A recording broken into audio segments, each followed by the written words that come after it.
ನ್ಯೂಸ್ಗೆ ಸ್ವಾಗತ. ನಾನು ಪ್ರಜ್ಞೆ ಶ್ರೀಕುಲಾಲ್. ಸಂವಿಧಾನ ಬದಲಾವಣೆ ಮಾಡುತ್ತೇವೆ ಎಂಬ ಹೇಳಿಕೆ ನೀಡಿರುವ ಉಪಮುಖ್ಯಮಂತ್ರಿ ಡಿಕೆ ಶಿವಕುಮಾರ್ ಅವರ ಹೇಳಿಕೆಯನ್ನು ವಿರೋಧಿಸಿ ಭಾರತೀಯ ಜನತಾ ಪಾರ್ಟಿ ಬಂಟ್ವಾಳ ಮಂಡಲ ವತಿಯಿಂದ ಇಂದು ಬೆಳಿಗ್ಗೆ ಬಿಸಿ ರೋಡ್ನಲ್ಲಿ ಪ್ರತಿಭಟನೆ ನಡೆಯಿತು.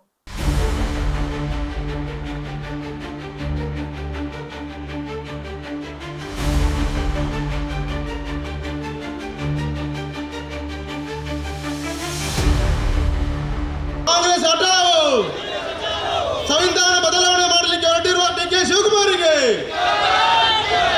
ಸಂವಿಧಾನ ಬದಲಾವಣೆ ಮಾಡಲಿಕ್ಕೆ ಹೊರಟಿರುವ ಡಿಕೆ ಶಿವಕುಮಾರಿಗೆ. ಡಿಕೆ ಶಿವಕುಮಾರ್ ಅಂತವರು ಇವತ್ತು ಒಂದು ವರ್ಗದ ಜನರನ್ನ ತುಷ್ಟೀಕರಣ ಮಾಡೋದಕ್ಕಾಗಿ, ಹೋಳೈಕೆ ಮಾಡೋದಕ್ಕಾಗಿ, ಸಂತೋಷಪಡಿಸೋದಕ್ಕಾಗಿ ಅದೇ ಸಂವಿಧಾನವನ್ನು ಬದಲು ಮಾಡಿ ಅವರಿಗೆ ನಾವು 4% ಮೀಸಲಾತಿ, ಅದು ಕೂಡ ಸರ್ಕಾರಿ ಗುತ್ತಿಗೆಯನ್ನು ಕೊಡುವುದಕ್ಕೆ ಸಂವಿಧಾನವನ್ನೇ ಬದಲು ಮಾಡ್ತೇವೆ ಅನ್ನುವಂಥ ದಾಷ್ಟ್ಯದ ಮಾತನ್ನು ಮೊನ್ನೆ ಹೇಳಿದ್ದಾರೆ. ಒಂದು ಕಡೆಯಲ್ಲಿ ಅಂಬೇಡ್ಕರ್ ಬಗ್ಗೆ ಮಾತನಾಡುವ ಇವರು, ಡಾಕ್ಟರ್ ಅಂಬೇಡ್ಕರ್ ಅವರು ಸಂವಿಧಾನ ಬರೆದಂಥ ಶಿಲ್ಪಿ ಯಾರಿದ್ದಾರೆ, ಅವರಿಗೆ ಅವರ ಜೀವಿತಾವಧಿಯಲ್ಲಿ ಹಂತ ಹಂತದಲ್ಲಿ ಅವರಿಗೆ ಅಪಮಾನ ಮಾಡುವಂತ ಅವಮಾನ ಮಾಡುವಂತ ಕೆಲಸವನ್ನು ಮಾಡಿದ್ದಾರೆ. ಮಾಧ್ಯಮದವರು ಕೇಳುವಾಗ ಹೇಳ್ತಾರೆ, ನಾವು ಸಂವಿಧಾನವನ್ನು ಕೂಡ ಬದಲಿಸ್ತೇವೆ ಅಂತ.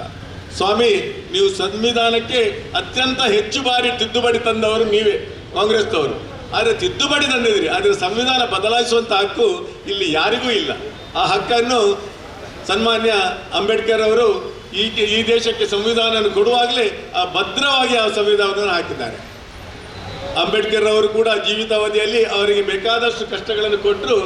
ಅವರ ನಿಧನದ ನಂತರ ಅವರ ಸಂವಿಧಾನ ಹಿಡ್ಕೊಂಡು ನಾವೇ ಸಂವಿಧಾನ ರಕ್ಷಕರು ಅಂತ ಪುಸ್ತಕ ಹಿಡ್ಕೊಂಡು ತಿರುಗಿ ಬಂದು ಇವತ್ತು ಸಂವಿಧಾನವನ್ನು ಬದಲಾಯಿಸಿ ಹೊರಟದ್ದು ಬಹಳಷ್ಟು ಹಾಸ್ಯಾಸ್ಪದ ಅಂತ ನಮಗೆಲ್ಲ ತಿಳಿದಿದೆ.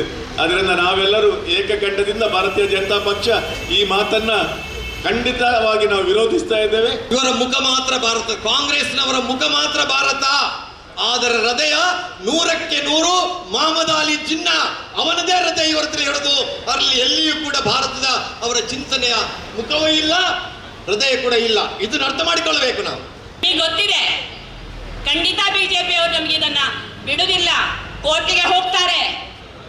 ಕೋರ್ಟಿಗೆ ಹೋದಾಗ ಅವಶ್ಯಕತೆ ಬಿದ್ದರೆ ಸಂವಿಧಾನವನ್ನೇ ನಾವು ಬದಲಾವಣೆ ಮಾಡ್ತೇವೆ, ಸಂವಿಧಾನವನ್ನೇ ಬದಲಾವಣೆ ಮಾಡ್ತೇವೆ. ಒಂದೇ ಒಂದು ಮಾತು ನಾನು ಕೇಳುವಂಥದ್ದು, ಏನು ಇವರ ಅಪ್ಪನ ಗಂಟ ಸಂವಿಧಾನ ಅನ್ನುವಂಥದ್ದು, ಆ ಸಂವಿಧಾನಕ್ಕೆ ತನ್ನದೇ ಆದಂಥ ಗೌರವ ಇದೆ. ಡಿಕೆ ಶಿವಕುಮಾರ್ಗೆ, ಸಿದ್ದರಾಮಯ್ಯನಿಗೆ ಧಿಕ್ಕಾರ, ಧಿಕ್ಕಾರ. ಶಿವಕುಮಾರ್ಗೆ, ಮೂಡ ಹಗರಣದ ಭ್ರಷ್ಟ ಸಿದ್ದರಾಮಯ್ಯನಿಗೆ ಧಿಕ್ಕಾರ, ಧಿಕ್ಕಾರ. ಭ್ರಷ್ಟ ಕಾಂಗ್ರೆಸ್ ಸರ್ಕಾರಕ್ಕೆ